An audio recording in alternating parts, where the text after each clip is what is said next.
Chop suey chips.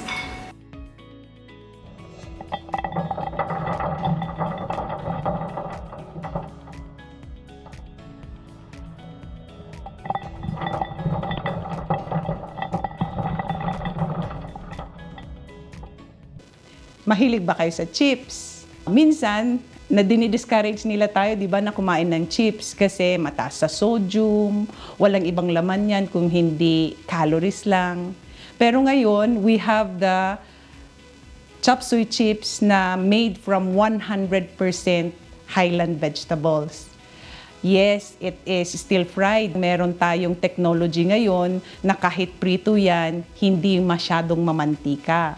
So we can still enjoy our fried veggies na hindi tayo nininervyos kung gaano na karami yung ating fat consumption. So why not try our chop suey chips? Magandang araw po sa ating lahat. Ako si Jojo Sumaiden from Benguet State University.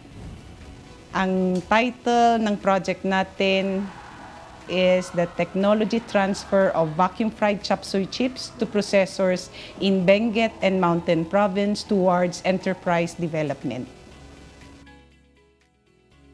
Ang gusto ng project na ma-attain is to increase yung utilization ng highland vegetables, lalong-lalo na po kung marami yung ating produce dito sa Benguet and Mountain Provinces. Ang naging motivation po natin sa project na ito is yung naging problema ng ating community na nagkaroon tayo ng maraming supply ng highland vegetables. Lalong-lalo na kitang-kita ito during the pandemic na hindi po makalabas ang gulay dito sa Benguet and Mountain Provinces. Kaya naparami po yung supply dito sa community natin. So para matulungan ang ating mga farmers, nag-develop tayo ngayon ng chop suey chips that is now to increase the utilization of these surplus vegetables. The project that we have about chop suey chips is actually a DA-BAR funded, and the project is launched at the College of Home Economics and Technology. So right now, we are now at the phase 2 of the project, and the phase 2 of the project is more of technology transfer. So right now, we have partners. One is at Bahuku, Mountain Province. The other organization is at UCAB, Itogon, Benguet. As part of their capacity building or training, they are using the facilities that we have at Benguet State University. Nagkaroon po tayo ng series of training sa mga interesado na matuto sa vacuum fried chop suey chips making. 3 batches po tayo. Yung first batch, majority ang sa kanila ay nasa academe. Ang purpose natin is to tell to the academe na meron na tayo ng technology dito sa Benguet State University. Ang second batch natin are the SMEs, kasi baka interesado naman sila to level up their processing technology. And then yung third batch natin, majority or karamihan sa kanila are members of different cooperatives.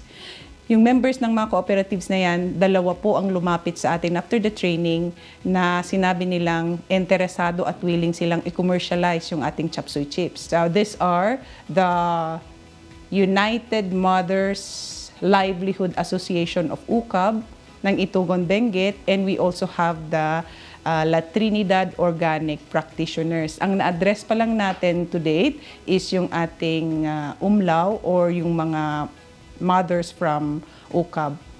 Next in line now is the members of the LATU. Yung cooperative natin sa Bauco, ni-refer sila ng kanilang LGU.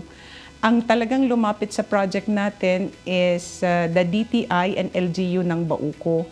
They informed us na meron silang vacuum fryer na hindi nagagamit mula nung ito ay na-purchase. So they took advantage with the presence of the technology dito sa BSU, kaya naman yung BSU napunta sa Bauco. Meron po kaming binigay ng mga equipment sa LGU Bauco para sa ating mga MSMEs para gamitin sa food processing, at isa po ito yung vacuum fryer. We grabbed the opportunity nung merong project sina Dean Jojo Sumaiden ng College of Home Economics and Technology ng BSU na may technology transfer on vacuum fried. Kaya pinaubayan namin na gamitin itong vacuum fried equipment ng DTI na naka-assign sa LGU Bauco. Kami naman sa DTI, we are assisting them into entrepreneurial trainings pagkatapos ng training nila ng processing.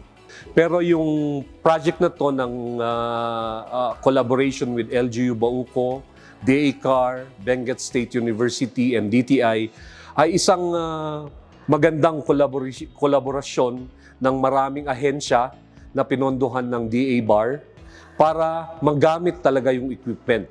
And then para sa ating mga MSMEs, end-user farmer entrepreneurs. Ang ginagawa ko sa factory chips ay piniprefer ko muna yung mga vegetables. Binablanch ko muna siya, then saka siya ilalagay sa freezer ng less than 24 hours.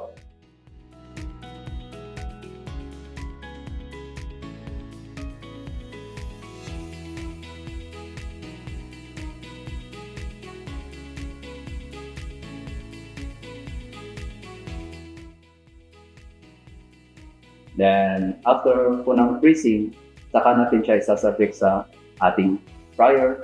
Una po, pinipreheat po muna natin yung ating oil ng 110 degrees preheating temperature. Then, saka natin nilalagay yung ating vegetable para sa frying. And minimaintain po natin yung 80 degrees na frying temperature. Saka po, pagkatapos po ng frying, pag nalalagay na po natin yung ating vegetable, mga 5 kilograms, hihintayin po natin ma-fry siya na pumunta sa bubble end point yung ating oil na nasa mga 1 to 2 hours. Then, after po ng frying, i-spin po natin siya sa loob ng ating vacuum fryer. Then, haamoyin na po natin siya. Ilalagay po, pabalutin po natin siya ng cloth, then saka natin ilalagay sa ating sa labas na spinner for further removal of oil. Pagkatapos pong may spin, hahamuin po natin siya, and then ilalagay po natin siya sa ating mga packaging material.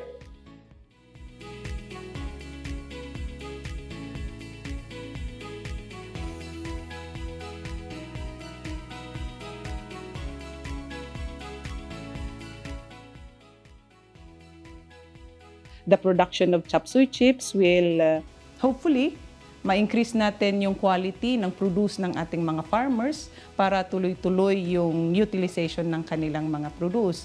Another one, the chop suey chips will give opportunity doon sa ating mga community para magkaroon ng additional income para sa kanilang family.